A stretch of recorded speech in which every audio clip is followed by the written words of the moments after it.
On se retrouve pour cette nouvelle édition du journal. Mesdames et messieurs, bienvenue à tous. Voici les sommaires avant de commencer. À la une de cette édition, les travaux de la 11e conférence des gouverneurs des provinces ont débuté ce mercredi à Kalemi, chef-lieu du Tanganyika, placé sous les thèmes « Renforcer la gouvernance des provinces afin d'assurer la cohésion communautaire, facteur clé de la réussite du PDL 145 territoires ». Dans sa déclaration à l'ouverture des travaux, le président Félix Tshisekedi a affirmé avoir pris acte du mémorandum adressé par les gouverneurs, lesquels exprimaient un soutien unanime à la réforme de la Constitution. Il a également souligné l'importance des réflexions en cours sur le point soulevé. On en parle dans cette édition du journal. Une dizaine de Congolais en situation irrégulière en Ouganda arrêtés, refoulés puis présentés au gouverneur de l'Ituri à Bunia comme présumés collaborateurs du mouvement rebelle AFC M23 de Corneille Nangaa. Selon les commissaires provinciaux de la police en Ituri, ces personnes ont été arrêtées en Ouganda pour extrader en RDC par les territoires d'Aru après avoir été recrutées dans les sites des déplacés de Plaine Savo dans le territoire de Djougou. Kinshasa accueille sa toute première Coupe d'Afrique des Nations. Il s'agit de la 26e CAN Handball Senior Dame qui a commencé ses jours au gymnase jumelé du stade des Martyrs de la Pentecôte ici à Kinshasa. Les 12 pays participants sont déjà ici dans la capitale pour cette compétition continentale. Les premiers résultats sont déjà enregistrés et la RDC, pays hôte, entre en lice face à l'Ouganda.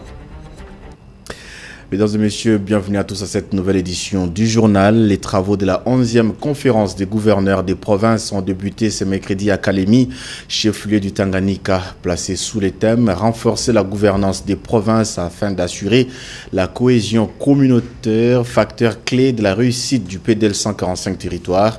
Ce forum de 3 jours va passer en revue les enjeux locaux.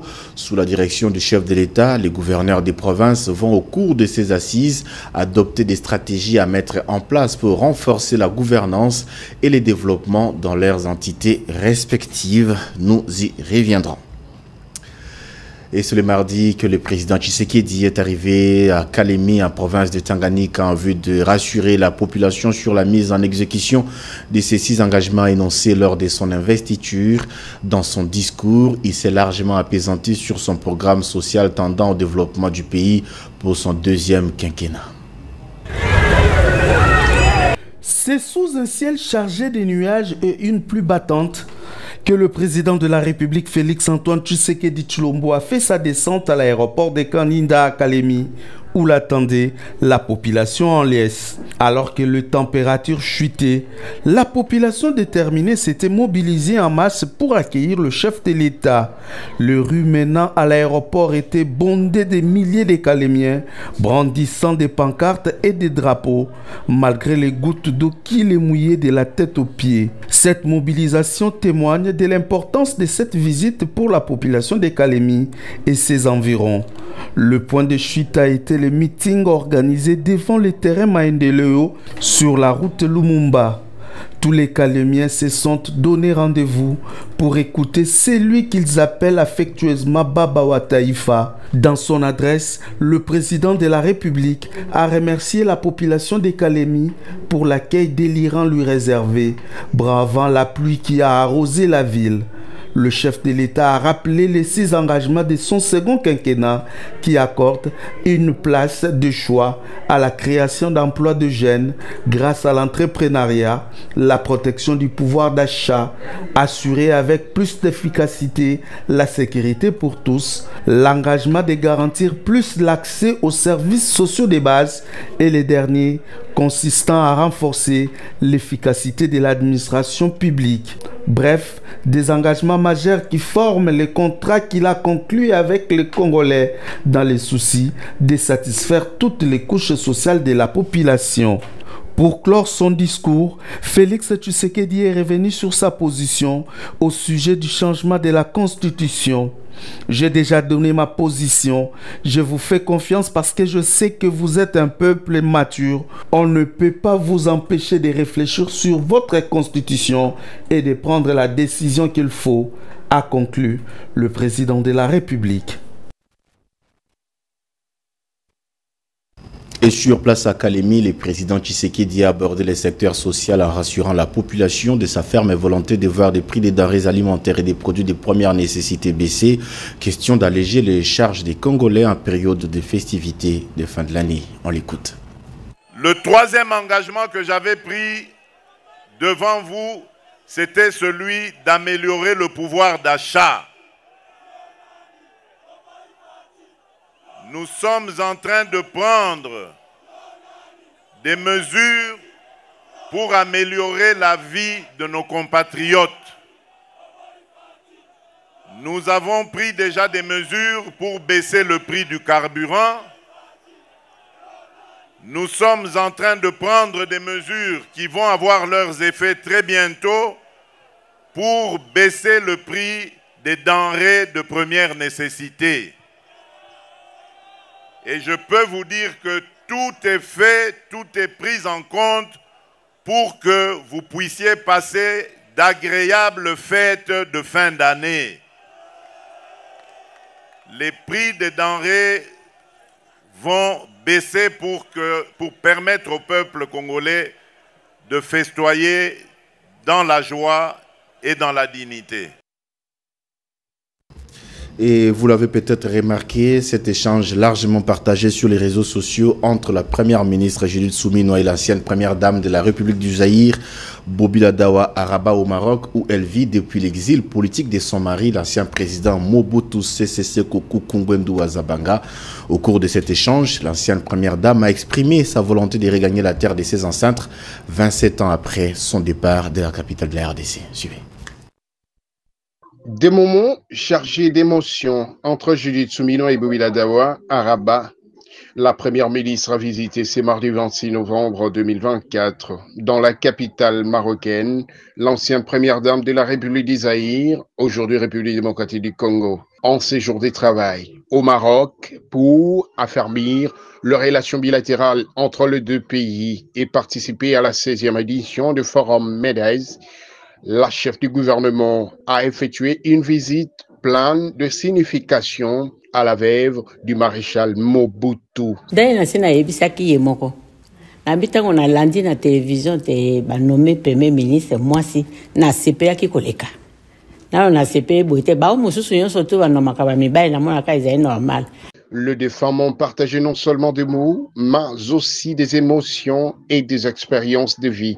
Maman Bobila Dawa, forte de ses 17 années de mariage avec le maréchal Mobutu, a puisé dans sa longue expérience pour prodiguer des conseils à Judith Suminwa Tuluka qu'elle considère comme sa propre fille.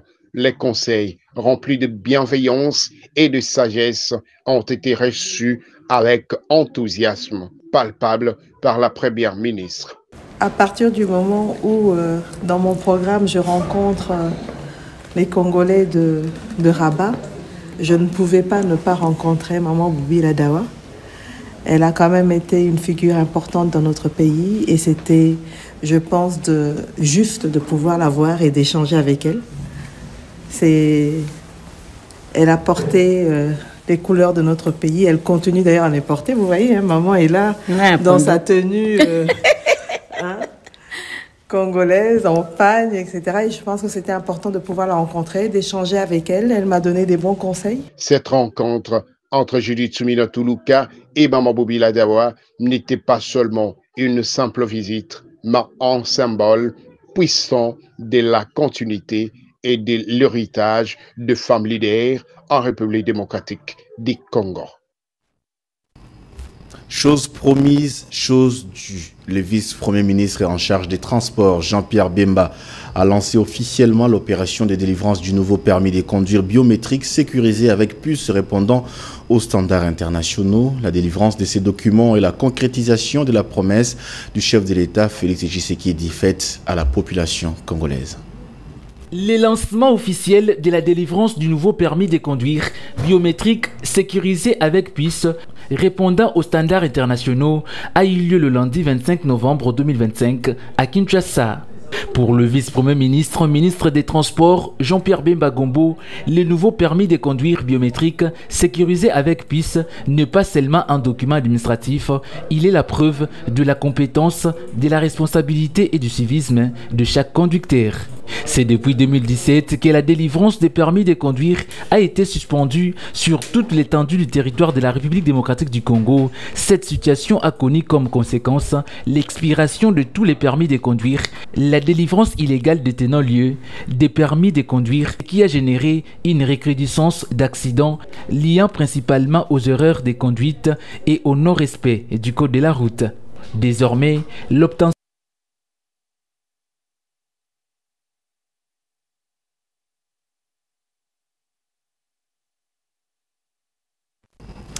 Ils ont attendu ces documents depuis plus de 5 ans. Surtout les Quinois ont salué la délivrance de ce permis de conduire biométrique tout en demandant aux autorités de revoir à la baisse les prix fixés à $37 pour la première catégorie, $75 pour la deuxième et $95 pour la troisième catégorie.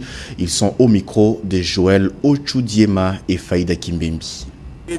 Pendant 6 ans sans permis. C'est une bonne idée car nous avons conduit pendant 6 ans sans permis de conduire. La chose que nous déplorons est les prix.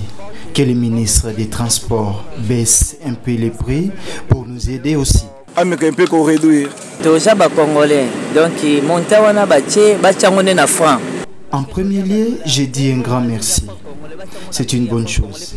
Le ministre ne doit pas fixer ses prix en dollars américains. Il devrait les fixer en francs congolais, qui est notre monnaie locale, et de baisser un peu les prix.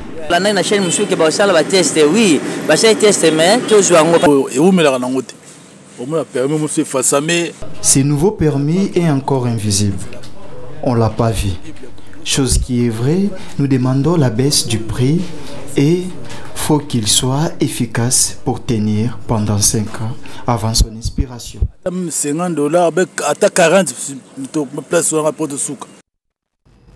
Voilà, les droits des déplacés internes en RDC a été au menu des échanges entre la ministre d'État, ministre des Affaires étrangères Thérèse Kayikwamba Wagner et Paola Gaviria Bentancourt, rapporteuse spéciale des Nations Unies sur les droits de l'homme.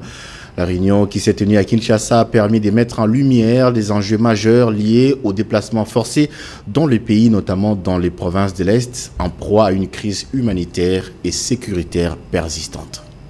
Paola Gaviria a fait part à Thérèse Kayikwamba Wagner de l'objet de sa visite à Kinshasa, Goma, Beni, Oicha et Bunia, dont le but est de rencontrer les différents interlocuteurs impliqués dans la question majeure des droits de l'homme. Il est aussi question de faire le plaidoyer pour l'intégration de la Convention de Kampala dans la législation congolaise. La ministre d'État a saisi l'occasion pour dénoncer la préméditation et le séquençage des déplacés massifs de populations congolaises dans l'Est dans l'optique de les remplacer par d'autres populations ainsi que la nomination illégale de nouvelles autorités dans les zones sous occupation. Les origines colombiennes de Paola Gaviria ont également inspiré à la ministre d'État le désir d'apprendre des processus post-conflit en Colombie, mais également celui de tisser de liens culturels avec ce pays qui présente plusieurs similarités avec la République démocratique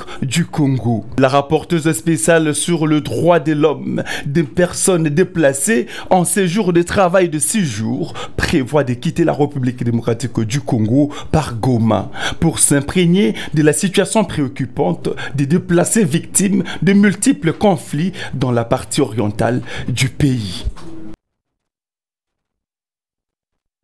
Toujours dans l'actualité, l'université Loyola du Congo réitère son engagement à continuer à former des cadres et à trouver des solutions aux problèmes réels et concrets de la société congolaise. C'est ce qu'a annoncé son recteur, le révérend père Ferdinand Moirigoa, au cours de la cérémonie de la célébration des différents jubilés de ses composantes sous les thèmes éducation universitaire en RDC, bilan et perspectives. C'est la ministre de l'enseignement supérieur universitaire, la professeure Marie-Thérèse Sombo, qui a lancé les travaux de ces colloques internationaux 2024 de l'université Loyola du Congo. Éducation universitaire en RDC, bilan et perspective, tel est le thème du colloque international 2024 organisé par l'université Loyola du Congo pour célébrer les différents jubilés de ses composantes. Prenant la parole lors de ces assises, la ministre de l'Enseignement supérieur et universitaire, Marie-Thérèse Sombo, a exprimé sa satisfaction et a exhorté à cet effet l'Université Loyola du Congo de continuer à jouer son rôle actif par des actions concrètes en encourageant les valeurs et les excellences. De prendre la parole sur cette tribune érigée pour la circonstance en vue de prononcer ce mot, non seulement pour lancer les débuts des travaux, mais aussi pour me permettre de rappeler la vision de mon ministère en rapport avec les objectifs à atteindre par les établissements d'enseignement supérieur et universitaire, tant du secteur public que privé. De son côté, le monseigneur Donatien Bafouidine Soni a dans son homélie tiré du livre de Saint-Luc, dans son chapitre 11, du 27e au 28e verset, a exhorté les participants sur les notions liées à l'écoute et à travailler pour les autres. Soulignons que l'université Loyola du Congo célèbre en ces jours 70 ans d'existence de sa faculté de philosophie, 30 ans de la faculté d'agrovétérinaire et 10 ans de la faculté des sciences et technologies. Un reportage de Moïse Makoro. Les patrons de la DGI, Direction Générale des Impôts, Barnabé Mouakadi, participent au Forum mondial de la transparence et l'échange des renseignements à des fins fiscales qui s'est ouvert mardi à Ascension, capitale du Paraguay. L'apport considérable de la RDC à ces assises a été acclamé par les participants à ces grands rendez-vous fiscaux. Suivez. Une poignée de main historique entre le président paraguayen Santiago Pena et le directeur général de la DGI Barnabé Mouakadi Mwamba, synonyme d'une participation séduisante du directeur général des impôts à ce 17e Forum mondial, annonça un partenariat fort entre la RDC et les Paraguayens. Représentant la RDC à ces grands rendez-vous, Barnabé Mouakadi Mwamba a mis tout le monde d'accord dans un exposé riche en contenu après l'adhésion récente de la RDC à l'Organisation de coopération et de développement économique. Intervenant à un panel de haut niveau, le directeur général Barnabé Mouakadi Mwamba a déclaré que l'échange international des renseignements pour la RDC constitue une opportunité à saisir pour l'élargissement de son assiette fiscale. Soucieux d'améliorer l'efficacité des contrôles fiscaux dans les pays que la place de l'Union européenne et de permettre une contribution juste et équitable de tous les contribuables, la République démocratique du Congo a décidé d'adhérer et est devenu le 170e membre du Forum mondial depuis le 1er décembre 2003. En effet, au regard de son dossier fiscal, qui est constitué par des milliers de filiales, par des succursales,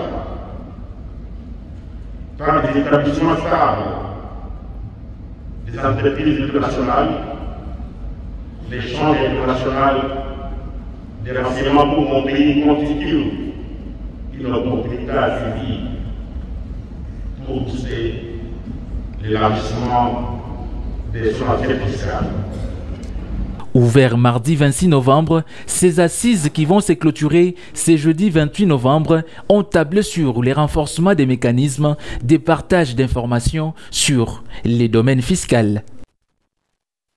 Révision au changement de la Constitution. Tête à tête, Augustin Kabouya, Thierry Monsenepo autour des éléments de langage pour convaincre les Congolais sur les biens fondés de l'initiative. Soutenant à bras-le-corps cette initiative du président de la République, l'acteur politique et haut cadre de l'Union sacrée, Jean-Thierry Monsenepo, a eu des échanges avec Augustin Kabouya, secrétaire général de l'UDPS au siège de ce parti au pouvoir. À l'issue de cette rencontre, il a fait savoir que ce moment lui a permis d'affiner les éléments de langage nécessaires à mieux expliquer au peuple congolais la vision du chef de l'État. Il était question pour ces hauts cadres de l'Union sacrée de la nation d'avoir les orientations auprès du président intérimaire de l'UDPS, Augustin Kabouya, en sa qualité de député national, mais également étant qui est responsable de la première force politique du pays. Il y a eu une loi fondamentale qui a permis à ce qu'on puisse sortir de l'époque de cette guerre qu'on a appelée la guerre d'Afrique, avec notamment le 1+4 et tout ce qui a suivi. Mais maintenant, on se rend très vite compte que cette loi fondamentale commence à comporter des écueils qui ne permettent pas à ce qu'on puisse réellement permettre à nos institutions de bien travailler. Donc par rapport à ça, sur base du discours que le président de la République a tenu, sur base de la volonté qu'il a de donner aux Congolais une loi fondamentale émancipée, mais aussi qui réponde à la vision actuelle, celle du développement du pays, je devais donc venir ici, auprès du président Augustin Kabouya, pour avoir ses orientations, ses conseils et des éléments de langage qui vont permettre à ce que nous puissions mieux articuler notre défense parce que la population est derrière nous. Devant la presse, au sortir de cet échange, Jean-Thierry Mosenepo dit considérer les débats sur la révision ou les changements de la Constitution comme un véritable thermomètre de la démocratie soutenu dans les textes de loi. Les autres sont utilisés par les forces occultes qui veulent déstabiliser ce pays en profitant de ce débat, alors que le vrai patron du pouvoir, c'est la population. Et cette population qui est avec nous a le besoin de comprendre avec détail quelle est la motivation qui nous pousse, mais aussi de comment les choses vont se passer, tel que le chef de l'État l'a dit, avec d'abord une commission qui va travailler sur la question, et ensuite revenir vers le plan démocratique tel que prévu pour une telle action. Jean-Thierry Mosenepo apporte son soutien total à la révision ou changement de la loi fondamentale du pays, initiative du président de la République, Félix Antoine Tshisekedi Tshilombo, pour amorcer un nouvel élan dans la consolidation du développement et le renforcement de notre souveraineté. Je le disais au sommaire, une dizaine de Congolais en situation irrégulière en Ouganda arrêtés, refoulés puis présentés au gouverneur de l'Ituri à Bunia comme des présumés collaborateurs du 1-23. Ils ont été présentés au gouverneur militaire comme des présumés collaborateurs du mouvement rebelle AFC 1-23 dirigé par Corneille Nangaa. Et selon le commissaire provincial de la police en Ituri, ces personnes ont été arrêtées en Ouganda puis extradées à RDC par les territoires d'Aru après avoir été recrutées dans les sites de déplacés des plaines de Savo dans les territoires de Djougou. Parmi les personnes arrêtées figurent 3 mineurs. Les forces de défense et de sécurité viennent de stopper net l'aventure de l'AFC M23 en Ituri. Au total, 18 personnes déplacées du site Plaine Savo en chefferie de Bahema Badjiri en territoire de Djougou ont été interceptées le 5 novembre courant à la frontière congolo-rwandaise lorsqu'ils s'apprêtaient à rejoindre le centre d'entraînement du M23 dans le Nord Kivu, a dit le commissaire provincial de la PNC en Ituri, le commissaire divisionnaire Ngoï Sengelo Akio. Ils ont été recrutés par monsieur du nom de Ngabo pour rejoindre l'AFC par M23, l'entreprise criminelle pour toujours déstabiliser l'Ituri, déstabiliser la République démocratique du Congo. Cette arrestation confirme davantage la détermination du gouvernement de la République à défendre son intégrité territoriale, indique le gouverneur militaire et commandant des opérations en Ituri. Peuple iturien, je fais appel à vous. L'heure est grave, qu'on ne vous trompe pas. Et la preuve, c'est ça. Dénoncer ces criminels qui veulent détruire ce que nous avons construit ensemble. Nonobstant ceux-là qui sont en train de défendre. Par ailleurs, le lieutenant général Boyanka Chomadjoun sollicite l'implication de la Cour pénale internationale de poursuivre les auteurs de ces recrutements. Ceux qui ont fui là-bas, nous demandons que la CPI s'occupe d'eux. Parce qu'ils vont dans les sites de déplacés, chez les vulnérables. Ça, c'est un acte criminel. C'est un crime contre l'humanité. Rappelons que le 19 septembre 2024, plusieurs armes et munitions de guerre appartenant à la milice Zaïre à lieu du M23 ont été découvertes par les forces armées dans une cache d'armes à Nyangi, à côté du site des déplacés de Nyamoussassi à Tchoumia, en chefferie de Bahema Banyuagi. On termine avec les sports, avec ce démarrage ce mercredi à Kinshasa de la 26e édition de la Coupe d'Afrique des Nations de handball senior dames. C'est les gymnases jumelés du complexe Omnisport des Martyrs de la Pentecôte qui accueillent cet événement. Déjà en ouverture, le Sénégal s'est imposé devant le Kenya sur le score de 39-9 et l'Algérie a eu raison du Cap-Vert sur la marque de 20-16. L'Angola a dominé la Tunisie 36-23 et le Cameroun s'est imposé devant la Guinée 32-26. La RDC, les pays hôtes, jouent dans quelques minutes face à l'Ouganda. Et ce journal est terminé, mesdames et messieurs. Je vous rappelle les principales articulations avant de nous quitter. À la une de cette édition du journal, les travaux de la conférence des gouverneurs des provinces ont débuté ce mercredi à Kalemi, chef-lieu de Tanganyika. Placé sous les thèmes « Renforcer la gouvernance des provinces afin d'assurer la cohésion communautaire », facteur clé de la réussite du PDL 145 territoires. Dans sa déclaration à l'ouverture des travaux, le président Tshisekedi a affirmé avoir pris acte du mémorandum adressé par les gouverneurs, lesquels exprimaient un soutien unanime à la réforme de la Constitution. Il a également souligné l'importance des réflexions en cours sur les points soulevés. Une dizaine de Congolais en situation irrégulière en Ouganda arrêtés, refoulés puis présentés au gouverneur de l'Ituri à Bunia comme présumés collaborateurs du mouvement rebelle AFC M23 de Corneille Nangaa. Et selon le commissaire provincial de la police en Ituri, ces personnes ont été arrêtées en Ouganda puis extradées en RDC par les territoires d'Aru après avoir été recrutées dans les sites de déplacés de Plaine de Savou dans le territoire de Djougou. En sport, Kinshasa accueille sa toute première Coupe d'Afrique des Nations. Il s'agit de la 26e CAN handball senior dames qui a commencé ce jour au gymnase jumelé du stade des Martyrs de la Pentecôte. Les 12 pays participants sont déjà à Kinshasa pour cette compétition continentale. Les premiers résultats sont déjà enregistrés et la RDC pays hôte entre en lice face à l'Ouganda. Voilà, ce journal est complètement terminé. Il a été supervisé par Antimos Mundukumbo. Colette Tumba était à l'édition. Merci à nos équipes en régie, pilotées par Dieudonné Masunda et Enoch Louyeye. Merci également à Naga Goudimosi et Naomi Mbizi qui étaient à la prise de vue. Vous étiez nombreux à nous suivre. Merci de votre fidélité et surtout, prenez soin de vous car chaque jour est une vie.